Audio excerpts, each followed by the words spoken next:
Hello అండి అందరికీ. ఇక్కడ నేను ఇది ఒక్కొక్క వీడియో చూసి తీసుకున్నాననమాట యూట్యూబ్‌లో. అదే నాకెందుకు ఈ చీర తీసుకోవాలనిపించిందంటే ఇది బ్లాక్ కలర్ అనమాట. బ్లాక్ అంటే నాకు చాలా ఇష్టం. నేను పెళ్ళైనప్పటి నుంచి ఇంక బ్లాక్ తీసుకోవడం మానేసినాను. ఎందుకంటే మా వాళ్ళు కట్టుకోకూడదమ్మా, అదమ్మా మనకు అచ్చి రాదు అది ఇది అని చెప్పి అప్పటి నుంచి ఇది తీసుకోలేదు. కానీ ఈసారి ఎట్లయినా కొంచెం ధైర్యం చేసుకొని మా ఆయనకి ఒక్కసారి కట్టుకుంటాను అంతే, ఎక్కువ కట్టుకోనని చెప్పుకుందామనేసి నేను తీసుకున్నాను. కానీ వచ్చినాక ఏమంటాడో అనేసి కూడా ఒక చిన్న భయం ఉంది. కానీ ఓకే, ట్రై చేద్దాం, అడుగుదాం.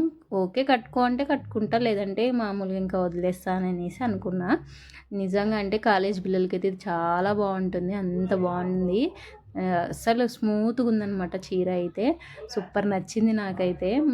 ఎలాగైనా అడగాలనుకుంటున్నాను మా ఆయనని, ఒకసారి ట్రై చేస్తాననేసి ఇది కట్టుకోవాలి అనుకుంటున్నా. ఇంకేమవుతుందో తెలియదు. నచ్చితే లైక్ అండ్ సబ్స్క్రైబ్ చేసుకోండి ప్లీజ్.